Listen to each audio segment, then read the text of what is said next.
The landing struts of the survey shuttle groaned as they pressed into the soil of an alien world. Through the cockpit glass, Lieutenant Eric Hale watched clouds of ochre dust swirl in the weak sunlight. He killed the thrusters and sat for a moment in the hush that followed, letting the vibrations fade from his bones. After 3 weeks in the claustrophobic hum of the long-haul cruiser, the silence was almost luxurious. He unlatched his restraints and floated up for a moment before the artificial gravity reasserted itself. Gravity here was lighter than Earth's, but not by much. The mission brief had called the planet Erythra 9, a catalog number wrapped around a red desert. Supposedly barren. Supposedly uninhabited. A perfect test site for the Corps' new atmospheric processors. Eric slung his survey pack over his shoulders, checked the charge on his sidearm, and cycled the hatch. A hiss of air, then the door slid open. The planet's air was thin but breathable. The suit's filter would handle the rest. The landscape outside looked like a painting done in shades of rust. Crimson sand stretched to a horizon serrated with black cliffs. The air shimmered with heat, though the sun here was weak and orange. Strange crystalline structures jutted up like the bones of some vast beast, casting long, sharp shadows. He stepped down onto the surface. The sand shifted like powder beneath his boots. The first thing he noticed was the silence again, an expectant quiet, as though the world itself held its breath. He tapped his wrist console, logging coordinates, scanning for mineral deposits. The device blinked and chirped, registering pockets of iron and trace water just below the crust. Good. Headquarters would be pleased. Routine, he muttered, though he could feel his pulse quickening. Exploration never stayed routine for long. He trudged toward a jagged outcrop that rose from the desert floor like the spine of a giant. The wind carried faint scents. Ozone, something floral, and something else he couldn't place. Not sulfur, not rot. Sweet, almost intoxicating. He adjusted his respirator, frowning. The readings insisted the air was safe. That's when he heard it, a sound too deliberate to be wind. A click, a low trill, something between a bird's song and a laugh. He froze. The manual had been explicit. Erythra 9. Sterile. Minimal microbial life. No known macroorganisms. But the sound came again, closer now, threading through the rocks. He drew his sidearm and moved toward it, his boots crunching softly. She appeared without warning, perched atop a slab of black stone like some idol from a forgotten pantheon. Tall. Limbs longer than his, jointed just slightly differently, as though an artist had sculpted her after only a half-remembered sketch of a human. Her skin shimmered like burnished copper under the pale light, and her eyes were pools of mirrored obsidian. She tilted her head when she saw him, not afraid, not hostile, curious. Eric's training screamed at him. Uncharted planet, unidentified organism, possible biohazard. But another part of him, the part that had signed up for exploration instead of garrison duty, was captivated. They stared at each other for a beat too long. Then, with a grace that made his throat tighten, she leapt from the stone and landed squarely on him. The impact was like being hit by a landslide. His back slammed into the sand, the air knocked clean from his lungs. She straddled his chest easily, her weight pressing down in a way that was half playful, half suffocating. Her face hovered inches from his, expression unreadable except for the glimmer of amusement in her black eyes. He tried to speak, but managed only a rasp. She leaned closer, cocking her head again, emitting a sound like a series of crystalline chimes. It took him a second to realize. She was laughing. It was a joke. She was playing. And yet, something inside him shifted. The pressure of her body against his triggered a surge that was more than adrenaline. His heart thundered, not just in panic, but in something stranger. Heat flushed through him, a current that didn't feel entirely his own. She froze suddenly, her mirth cutting off. Her nostrils flared, as though she had caught a scent. Her head tilted again, and this time her expression changed. Not amusement now, but something sharper. Recognition. Eric lay pinned, chest heaving, his weapon useless at his side. The alien leaned down until her lips hovered just above his ear. He felt the vibration of her voice before he understood the meaning, a low purr that seemed to resonate in his bones. "You're awake." The words were clear, perfectly pronounced, as if she had known his language all along. He blinked, confused. "Awake?" He opened his mouth, closed it again. His throat was raw. She smiled, if it could be called that, and the weight of her presence seemed to double. The sand pressed harder into his back, as though gravity itself had shifted. His vision blurred at the edges. Whatever game she thought she was playing, it wasn't a game to him. Something had been triggered the instant she touched him, some switch in his nervous system that shouldn't exist. His muscles trembled with power he didn't recognize as his own. And then, as quickly as she had pinned him, she leaned back, studying him with that same alien curiosity. "Interesting," she said softly, her voice like metal striking glass. "Very human." He coughed, finally drawing in a breath, his chest burning. "Who the hell are you?" Her head tilted again, her eyes catching the dull red light of the sun. "You'll find out," she murmured. "But first, let us see what you really are." She shifted her weight once more, and the strange current inside him surged like fire through his veins. And just like that, Eric Hale realized this wasn't going to be routine at all. Eric lay in the red dust longer than he wanted to admit, dragging ragged breaths into his chest. His visor had flickered when she landed on him, a thin fracture spreading across the corner of the faceplate. The suit's diagnostic readouts fluttered in protest, warning icons winking like angry little eyes. Above him, the alien girl crouched, head cocked as if she were listening to the echo of her own laughter bouncing off the rocks. She wasn't heavy, at least, not compared to what he might have expected from someone her height and build, but she was dense, like sitting under a slab of stone that breathed. Eric finally managed to push up on his elbows, voice scraping out of his throat. "You trying to crush me? Or is this just how you say hello?" Her mouth, if it could be called a mouth, a shifting line of luminous tissue, curved upward. The laugh came again, tinkling and unnerving. "You did not break." She tapped his chest plate with a claw-like fingertip, as though confirming the suit wasn't shattered. "Strange. Small body. Heavy spirit." "Yeah, thanks," Eric muttered. "Glad my spirit impressed you. Now, if you don't mind." He shifted his weight, trying to slide free, but the moment he moved, that strange surge roared back through his veins. His muscles felt overclocked, like he could throw her off with one arm if he wanted. But instead of draining him, the pressure built behind his sternum, hot and relentless. His HUD flickered, biosigns spiking red across the display. "Wait," she whispered. The sound made his bones hum again. "Do not move." Eric froze, more out of instinct than obedience. Her eyes weren't mocking now. They were wide, curious, even startled. She inhaled sharply, a shimmering pulse rippling across her copper skin like sunlight through water. "You hear me," she said, softer now. "You feel it. The resonance." "Resonance." His voice cracked. "Lady, I don't know what you're talking about, but I'm about 10 seconds from suffocating here." Her weight lifted suddenly, and the air whooshed back into his lungs. He rolled onto his side, coughing red dust, clutching at the plates of his chest rig as if they were the culprit.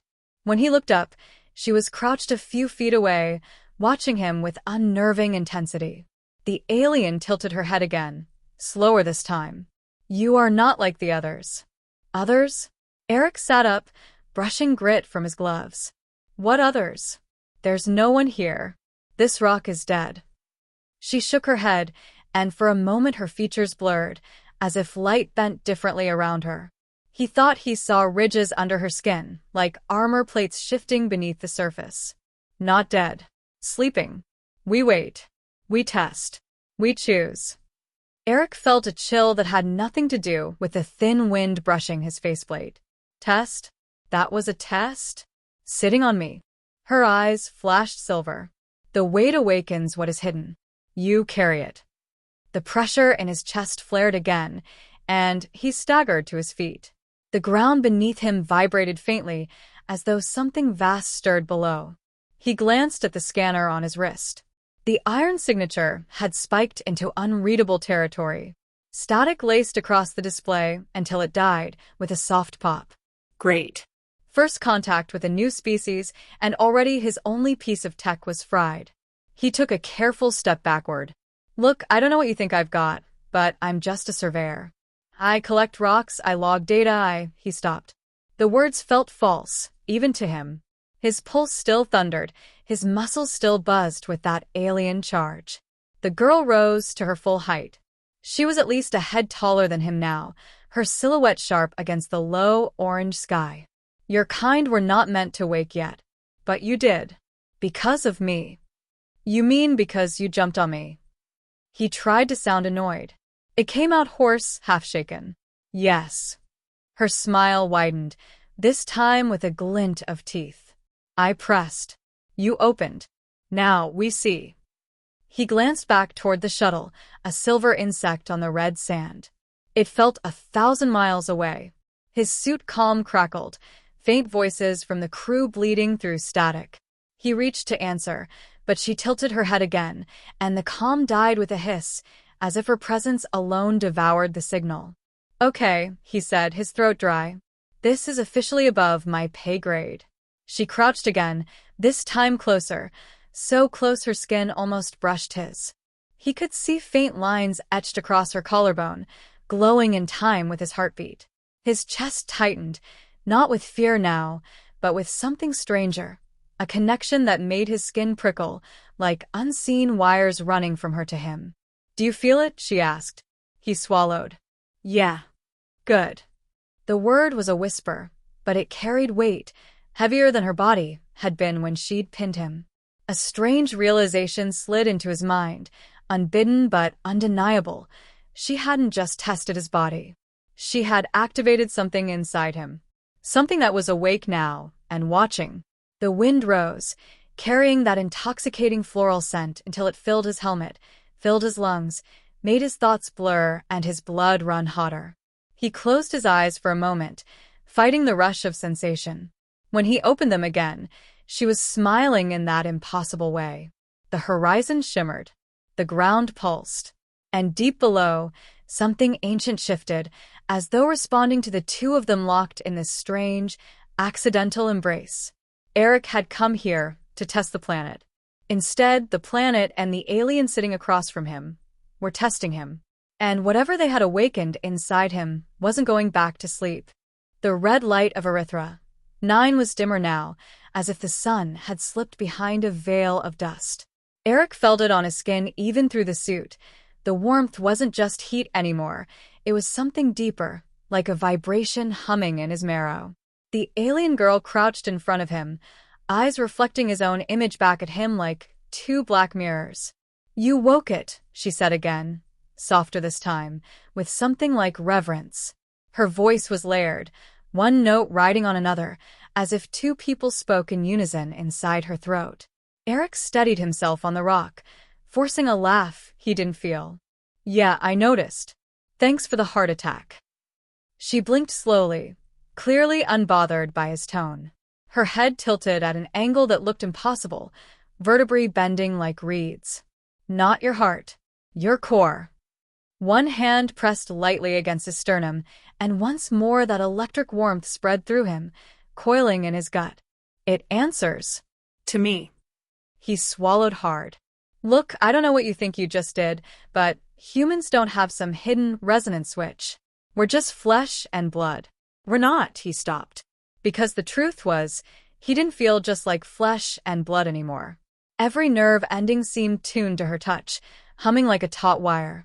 His muscles tingled with a restless strength, like he could leap those black cliffs in a single bound. The alien's expression softened, though her eyes were still unnervingly unreadable. My people are few, she said. Long ago, we made ourselves more than matter. We shed weight. But without anchors, we drift. When I pressed upon you, your body gave back. It recognized me. Eric stared at her. You're saying what? That you woke up something inside me? That I'm your anchor? She didn't answer. Instead, she unfolded from her crouch with a liquid grace, standing tall against the bloody horizon. The strange light painted her in copper and shadow, and the etched lines glowing on her skin pulsed in sync with his heartbeat. "You are fragile," she said, "but your spirit is dense. Heavy enough to hold me, to hold us. Us." Her laugh again, this time lower, almost indulgent. "You think you are one. You are many. You have always been many. The first ones scattered sparks into your kind. We have searched and waited."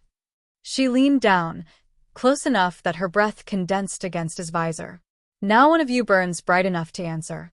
Eric tried to process her words, but the thrum inside him was growing, spreading through his arms, his legs, even the tips of his fingers. He felt taller, heavier, more solid, and yet simultaneously unmoored.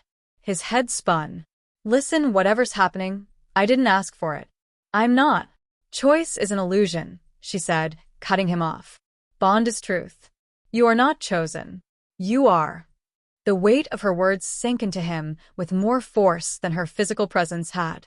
He wanted to shove her away, to run back to the shuttle and call in a retrieval. He also wanted, against all logic, to stay pinned under her gaze forever. She reached out, this time not to press against his chest, but to touch the cracked edge of his visor. Her fingers hovered there, shimmering faintly in the red dusk. "Your shell is weak," she murmured. "It keeps you apart. I should not have pressed so hard. But the pulse was stronger than I expected." He blinked, forcing himself to breathe evenly. "You meant to do that? You knew what would happen." "I hoped." Her voice shivered, not quite laughter, not quite a sigh. "We have waited for a cycle so long it erodes stone. We thought your kind would never ignite." The ground trembled again, harder this time. A low groan rolled up through the rocks.